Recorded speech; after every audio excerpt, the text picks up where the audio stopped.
चलिए चलते हैं हम लोग डायरेक्ट फेशियल बोन पे बिना समय व्यर्थ किए। तो देखिए हम लोग फेशियल बोन की बात करें तो फेशियल बोन का पहले फंक्शन समझ लेते हैं हम। फेशियल बोन का फंक्शन होता है हमारा फेस को स्ट्रक्चर देना, ठीक है, हमारा मूवमेंट करना, ठीक है। देखिए हमारा कुछ ऑर्गन होती है जिन्हें फंक्शंस करने का काम हमारा यही फेशियल बोन से होती है। जैसे कि हम रिस्पिरेटरी सिस्टम की बात करें तो रिस्पिरेटरी सिस्टम में हम जो श्वास लेते हैं वो कहाँ से लेते हैं, हमारा नेजल कैविटी से लेते हैं। यही नेजल कैविटी से हम लोग लेते हैं। ये हमारा नेजल कैविटी है, इसमें कुछ बोन्स आते हैं जो कि हेल्प करते हैं हमारे सांस को अंदर लेने और बाहर छोड़ने का, ठीक है। और बात करें हमारे सबसे जो इम्पोर्टेंट विडाल जो हमारे सिस्टम में से एक है उसे हम लोग कहते हैं डाइजेस्टिव सिस्टम, जिसे हम लोग भोजन करने का यूज करते हैं। हमारा यहाँ मैंडिबल आप समझ लेते हैं। मैंडिबल जो होता है ये ओपन और क्लोज होने का काम करता है, जो कि यहाँ से कुछ टीएमजे ज्वाइंट हेल्प करता है। और यहाँ पे हमारा जो मस्कुलर होता है, ठीक है, जिसे हम लोग बोलते हैं टेम्पोरलिस अमेस्टर्स। ये क्या होता है, हमारे जो भोजन को च्वाइंग करने में और अप डाउन करने में हेल्प करती है, ठीक है। तो ये चीज़ होती है हमारा जो प्रोवाइड करती है, वो चीज़ है हमारा फेशियल बोन में, ठीक है। तो हमारा फेशियल बोन की बात करें तो उसमें पहले आता है हमारा मैंडिबल, दूसरा आता है हमारा मैक्सिला, तीसरा आता है हमारा जाइगोमेटिक, चौथा आता है हमारा लैक्रिमल और पांचवा आता है हमारा इंफीरियर नेजल कॉन्ची, और जो छठा आता है वो हमारा नेजल होता है, सातवां आता है वो हमारा पैलेटाइन होता है और आठवां होता है वो हमारा बूमर होता है। तो आपके मन में एक सवाल आएगी कि ये क्या सर, आपने तो फेशियल बोन में 14 बोन बताए हैं और ये केवल 8 ही बोन हो रहा है। तो देखिए हमारा भूमर, ठीक है, और मैंडिबल ये बस सिंगल होता है, बाकी सारी पेयर में होती है, ठीक है। तो मान लीजिए हमारा 1 2 3 4 5 6 बोन है, तो 6 का मल्टीप्लाई कीजिए 2 से, तो कितना हो गया हमारा 12। हमारा ये सिंगल बोन और ये सिंगल बोन 2, तो हो गया हमारा 14 बोन, ठीक है।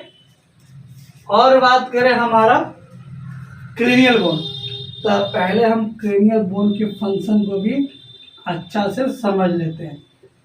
देखिए अगर क्रेनियल बोन नहीं होता तो हमारा जो जीवन है वो बहुत ही नाजुक होता और बहुत ही संघर्षमय होता। कैसे होता बता देते हैं। देखिए हमारा जो ब्रेन है वो बहुत ही सेंसिटिव होता है, बहुत ही नाजुक होता है। आप अगर उसे बाहर निकाल के टच कीजिए तो वो जेली लाइक थोड़ी सी पुलपुला होता है, गुलगुला होता है। तो अगर हमारा जो ब्रेन अगर हमारा नहीं रहता, ठीक है, जिसे हम लोग क्रेनियल बोन को ब्रेन बॉक्स भी बोलते हैं, ठीक है, ब्रेन बॉक्स के भी नाम से जानते हैं। ब्रेन बॉक्स के नाम अब आपको थोड़ा सा समझ में आया। ब्रेन बॉक्स मतलब जो हमारा ब्रेन जिसके अंदर जो होता है वो रखा हुआ होता है। बॉक्स का क्या काम होता है, बॉक्स का काम होता है हमारा रखना। जैसे कि हमारा ये माइक होता है, ठीक है, तो ये अगर इसमें रख रहे हैं, ठीक है, तो यहाँ पे देख लीजिए एक और माइक रखा हुआ है, तो इसे हम लोग माइक बॉक्स भी बोल सकते हैं। तो ये चीज़ होती है। तो ये चीज़ हमारी अगर क्रेनियल बोन की बात करें तो ये हमारा अगर बाय बर्थ होता है वो ओपन होता है, ठीक है। हमारे जो ऊपर होता है ना, ऐसे है, ऐसे है, ऐसे, तो ये चीज़ हमारा ओपन होता है, ये ओपन होता है। इन चाइल्ड की बात कर रहे हैं, बाय बर्थ। बाय बर्थ ये क्या ओपन होता है। क्यों ओपन होता है कि हमारा उस टाइम जो चाइल्ड में हुआ तो हमारा जो ब्रेन होता है वो काफ़ी सेंसिटिव होता है और उसमें ग्रोइंग होता है। तो हो सकता है चाइल्ड में किसी का ब्रेन ज़्यादा डेवलप कर जाए। आप कभी देखते होंगे कि किसी बच्चा का फेस तो छोटा होता है लेकिन ब्रेन बहुत बड़ा होता है, ठीक है, या फिर ब्रेन बहुत छोटा होता है फेस काफ़ी बड़ा होता है। तो इस कुछ कंडीशन में इसे पैथोलॉजिस्ट भी बोलते हैं, इसे एक प्रकार की बीमारी भी बोलते हैं, डिजीज भी बोलते हैं, ठीक है, और ये एक नॉर्मल भी होता है, ठीक है। तो कितना बढ़ रहा है, कैसे बढ़ रहा है, वो चीज़ ना ही हमें पता होता है और ना ही कि आफ्टर द बर्थ किसी को पता होता है। इसीलिए ये चीज़ क्या होता है, बिल्कुल ही ओपन होता है, ताकि जैसे जैसे ब्रेन ग्रोथ है और वैसे वैसे हमारा ब्रेन जो है वो बड़ा होकर ग्रोथ हो। जैसे जैसे हम एज की बात करें, एज में जैसे जैसे हम लोग इंक्रीज होता है वैसे वैसे ये ओपन पार्ट जो होता है वो क्लोज होते जाता है और बाई सुचर ज्वाइंट, जैसे सुचर ज्वाइंट क्या होता है, फेब्रोइड ज्वाइंट होता है, फेब्रोइड ज्वाइंट होता है। ये चीज हम पढ़ाएंगे आपको आगे। तो आप बस इस वीडियो में बस आप ये जो नहीं कि ये जो यहाँ सूचर ज्वाइंट से जुड़ी हुई होती है और वो ज्वाइंट फेब्रोइड ज्वाइंट होती है और ये अनमूवेबल ज्वाइंट होती है, ये इसका इसमें मूवमेंट नहीं होता है। बाकी आप इसमें मैंडिबल ज्वाइंट के टीएमजे ज्वाइंट जो यहाँ पे होती है, टीएमजे टेम्पेरो मैंडिबल ज्वाइंट, ये मूवमेंट होती है। हमारे स्कल में जो मूवमेंटेबल बोन है, ज्वाइंट है, बस वो यही है, टीएमजे ज्वाइंट, याद रखिएगा, भाइवा में भी पूछी जाती है। ये सारी चीज होती है। तो चलिए हम लोग क्रेनियल बोन में हम लोग देखते हैं।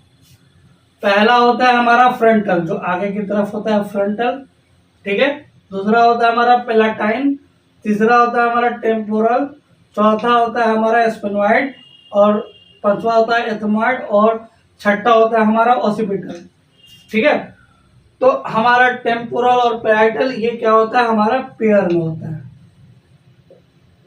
ये हमारा पेयर में होता है, ठीक है। अब इसका थोड़ा सा मसल्स पे हम लोग गौर करते हैं। मसल्स में ज़्यादा डीप नहीं जाएंगे क्योंकि क्लासेस काफ़ी लंबा हो जाएगी और हमें आगे बढ़ना है और रेडियोलॉजिकल व्यू, रेडियोलॉजिकल एनाटॉमी भी पढ़ना है। तो जिस टाइप का अगर हम लोग एमआरआई में चलते हैं तो एमआरआई में मसल्स ज़्यादा विजुलाइज होता है और मसल्स अटैचमेंट, टेंडन और नर्व ये सब देखने के लिए होता है। तो हम उसमें जिस चीज़ पढ़ाएंगे उसमें हम वो चीज़ आपको बताएंगे। तो हम लोग जनरल एनाटॉमी में ज़्यादा ध्यान नहीं देंगे और हम लोग चलेंगे। अगर जो रेडियोलॉजिकल फील्ड से है और वो पढ़ना चाहता है, या फिर अगर वो फिजियोथेरेपिस्ट है, या फिर वो और कोई एमबीबीएस वाले ही हो गए, या फिर कोई प्रैक्टिशनर हो गया, अगर एक्सरे देखना, सीटी का फिल्म देखना, एमआरआई का फिल्म समझना चाहते हैं तो वो हमारे चैनल को सब्सक्राइब कर ले, बहुत ही आपका इसमें हेल्प मिलेगा। अगर हम मसल्स की बात करें तो मसल्स में अगर बात करें, हमारा ओसिपिटोफेरेंटिस जो मसल्स होता है ये हमारा फोरहेड और स्काल्प मूवमेंट में हेल्प करता है। ये हमारा मास्टेट हो गया, ये हमारा च्वाइंग जो हम बताए हैं आपको कि हम जो अभी बोल रहे हैं या फिर हम जो भोजन ग्रहण करेंगे और अपने माउथ को मूवमेंट करके हम अपने खाना को तोड़ने का काम करेंगे, तो ये मसल्स हमारे मूवमेंट में वो हेल्प करता है, ठीक है। टेम्पोरलिस होता है वो जॉ मूवमेंट का काम करता है। हमारा यहाँ पे टीएमजे ज्वाइंट होता है, उसमें एक मसल से अटैचमेंट होता है टेम्पोरल से, ठीक है, जिसे हम लोग टेम्पोरलिस बोलते हैं, ये जॉ मूवमेंट में काम करता है।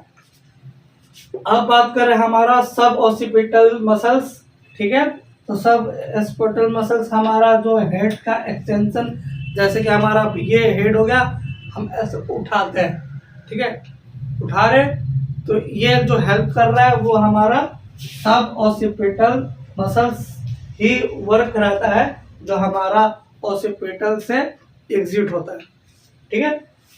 तो ये सारी थी हमारी जनरल एनाटॉमी केवल स्कल की। कुछ चीज़ें हैं वो वाइवा में पूछी जाती है, ठीक है। जैसे कि बात करें हम रेड्स बेस लाइन की, तो जैसे हम लोग यहाँ बहुत अच्छा समझ में आएगा आपको। रेड कलर का मार्कर लेते हैं। देखिए, रेड्स बेस लाइन की बात करें, ठीक है, तो ये एक लाइन बनाता है जिसे हम लोग बोलते हैं फ्रैंकल लाइन।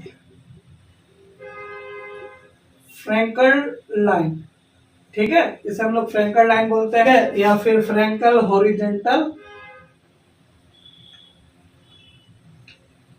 लाइन कहते हैं। एक ये लाइन होता है जिसे हम लोग फ्रैंकल लाइन, हॉरिजेंटल लाइन बोलते हैं। यहीं से एक ऐसे थोड़ी सी ऊपर करके मूवमेंट करते हुए जाती है एक लाइन, जिसे हम लोग बोलते हैं रेड बेस लाइन, ठीक है। ये बहुत ही इम्पोर्टेंट है, ये वाइवा में पूछी जा सकती है और ये काफ़ी जगहों पे पूछी भी गई है, ठीक है। इसमें हम एक और चीज़ आपको समझाना चाहते हैं कि अगर आप मेरे चैनल पे नए हैं तो सब्सक्राइब जरूर करके जाइए।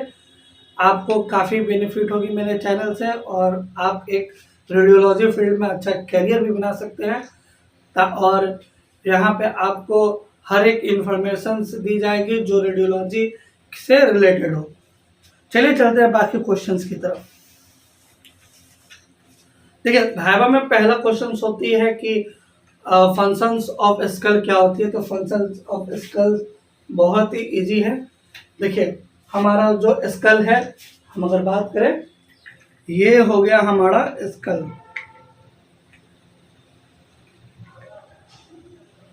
ये हमारा हो गया स्कल, पूरा का पूरा स्कल। तो मैंने बताया था कि इसका जो पर्टिकुलर डिवीजन है वो दो भागों में बांटा गया है। पहले को हम लोग बोलते हैं फेशियल, ठीक है, जो कि एक फेस स्ट्रक्चर देता है, ठीक है। और हमारा यहाँ पे टीएमजे ज्वाइंट होता है जो कि हमारे जॉ मूवमेंट में, हमारे खाने का अप डाउन करने में हेल्प करता है। फ्रैंकल्स बेस लाइन हॉरिजेंटल का बात करें तो देखिए, ये यहाँ से बनाता है सीधी, ठीक है, सीधी बनाता है। और यही रेड्स लाइन की बात करें, ये तो थोड़ा सी हमारा ये तिरछा हो जाती है, जो कि आप यहाँ पे देख सकते हैं। अब इसकी पहले वाइवा के क्वेश्चन से बात करते हैं कि हमारा जो स्कल है उसकी फंक्शंस क्या है। तो ये हमारा फेस स्ट्रक्चर देता है, हमारा फेस रिएक्शन में वर्क करता है, और ये चीज़ हमारा ब्रेन बॉक्स के नाम से भी जाने जाते हैं, जिससे हम लोग यहाँ पे ब्रेन सेफली एडजस्ट होता है, ठीक है। और ये जो होता है वो एक इसी से बंद होता है, जिसे हम लोग बोलते हैं यहाँ पे सूचर ज्वाइंट। अगर आप सूचर ज्वाइंट नहीं जानते हैं तो ये चीज़ हमारा यहाँ पे सूचर ज्वाइंट होती है, ठीक है। इमेज भी हम आपको बता दे रहे हैं, ठीक है, ये होती है। और इसकी अब सेकेंड पूछने वाली बात होती है, तो पहले आप जान लीजिए कैटेगराइज इसके दो भागों में बांटा गया है। पहला जिसे हम लोग बोलते हैं फेशियल बोन, जो फेस का स्ट्रक्चर देता है। दूसरा बोलते हैं क्रेनियल बोन, जिसे हम लोग ब्रेन बॉक्स भी बोलते हैं, और इसमें हम ब्रेन को सुरक्षित रखते हैं। काफ़ी कभी एक्सीडेंटल या फिर किसी भी अनचाहे चोट लगे तो हमारा जो ब्रेन है वो मतलब सुरक्षित रहे। दूसरी क्वेश्चन की बात करें तो इसमें एक और होती है ऑडिटोरी हमारा ऑसिकल्स बोन्स होती हैं, जो कि हम यहाँ पे आपको बता दिए हैं। Ossicle bone, year ossicle bone, जिसमें तीन होते हैं, हमारा इंकस होता है, मेकस होता है और स्टेपिस होता है, ठीक है। और बात करें तो हमारा फंटलाइज बात करें तो ये बहुत ही सॉफ्ट होती है, ठीक है।